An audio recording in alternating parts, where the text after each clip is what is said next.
Welcome back once again to Tib Reviews, A Dance with Dragons.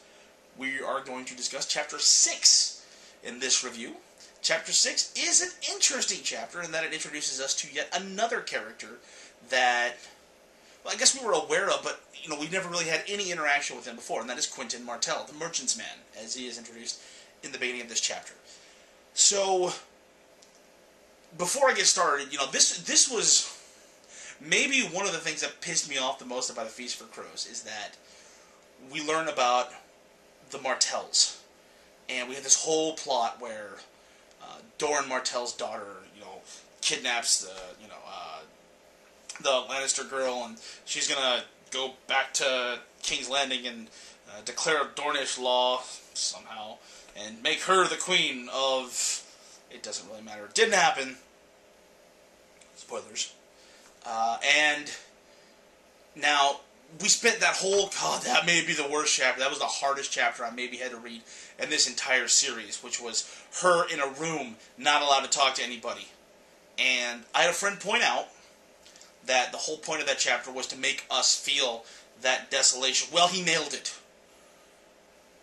But nevertheless, at the very end of this impossibly, painfully long chapter about almost nothing, she finally sits down with her father, and we find out that she was promised to Viserys at some point, which is why we found out, we heard about in this letter that, that Quentyn was going to inherit Dorne, presumably because she was going to inherit Westeros.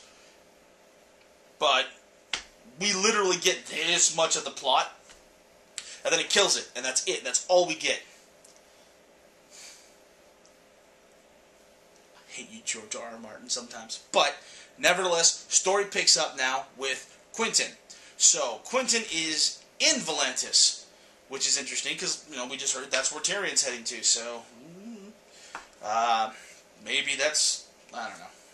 Maybe we're hoping for that a little too much as well, so we'll see.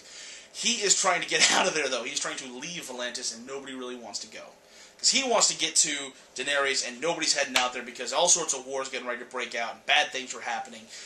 All these companies are lining up and declaring for one side or the other, and nobody wants to go out there. And so he's posing as a merchant's man, and they kind of, I guess him and his buddy are kind of going back and forth as a wine cellar and a servant.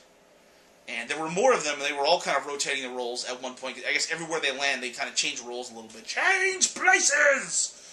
Sorry, had to get that out. And at this point, he's playing the merchant at this point. So they're sitting on the deck of this ship, the Adventure, I believe, which is just awful. Apparently, just smells like crap, literally. And they're both trying very, very hard not to retch. And they're actually sick at the smell of this, and getting ready to leave, and all of a sudden the captain shows up, and they're like, well, we want to go check out, is it Marine? I forget, where Daenerys is, and we need someone to take us there. We want to sell wine over there. We're from Westeros, we're wine sellers from Dorne, and we want to sell wine over there. And the guy's just kind of like, yeah, that's not going to happen. I mean, it takes a lot longer than that for that conversation, but the gist of it is, it ain't gonna happen. So, he goes and he meets with somebody else, and that dude was like all too happy. He's like, yeah, I'll take you out there, no problem, hop on. We leave at first light, it'll be awesome, it'll be great, you're gonna love it. And so, he quickly realizes that that's stupid, that this guy's basically gonna take their money, and anything else of value, the moment they get out of sight of anybody else, they're just gonna rob them, kill them, and leave them. So that one's out too. So they're in a bad place, and so they make their way towards the town where they're, I guess, the tavern where they're staying, and they meet up with another one of their guys, and we get a little bit more exposition about what's going on. We learn a little bit about him and how he is terrified of women, but he is so in love with Daenerys despite the fact that he's never seen or met, or really all he knows is just rumor. But that's enough. He is sold on the beauty of this woman he's never seen. So he has got to meet his woman. And so we learn a little bit more about the city, and they encounter, on the way to the tavern, they encounter the Golden Company. And they're talking about, come with us. Are you slaves? Piss off with that. Come join us. You'll make a whole bunch of money. It'll be fun. It's going to be great. You're going to love it. We're going to go and we're going to wage war and we'll all be rich. It'll be super. And they basically just ignore him. So he's apparently still yelling japes at them as they're leaving on an elephant, I believe, if I read that correctly. Which is kind of cool. I want to ride an elephant. Anyway. So they get back and they're at this tavern and 3 of them are just sitting around. There were more. But again, some, I guess, had died along the way. But the 3 of them were basically sitting there like, man, this sucks. You know. At some point, somebody had suggested, you know, we could go to this next island, but that island's just as bad. It's actually worse. They could easily get to this island, but to get off the island and get to where they wanted to go would be even harder. So they basically say that's not an option.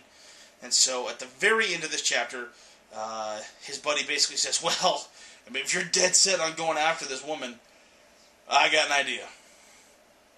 And it ends on that. Because George R.R. Martin can never give us, you know, the actual plot. No, he's got to stretch it out. And don't get me wrong, I love it, but it just pisses me off at the same time. So,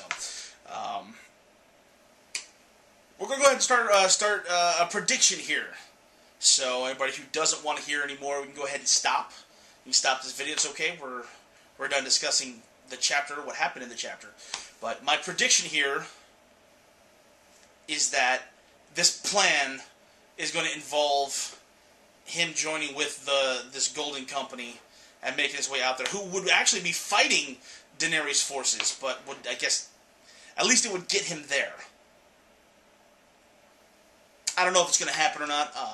I'm catching up on the book. Many of you have probably already gotten that far, so please don't spoil it, because I certainly have no problem making a fool of myself later if I'm in fact wrong. But that does seem like the obvious path, that he would take this route with them and then, I don't know, desert or something. But this is also kind of typical of Martin to go ahead and set somebody on this path that has, you know, the extreme potential to end in horrible tragedy, which is to say, you know, he may join this Golden Company, make his way out there, and then kill as a traitor, either by the Golden Company or by Daenerys. So, I don't know, we'll see, but yeah, I guess we'll just see what happens with that. So, thank you for tuning in, and thank you, by the way, all of you guys that have left comments and have actually, like, followed my site. I really wasn't expecting that many people, and this has been a truly awesome experience. So I honestly should end every video on that, but nevertheless, thank you very much for watching some of these videos, and I will be back very, very shortly for the next chapter. So stay tuned.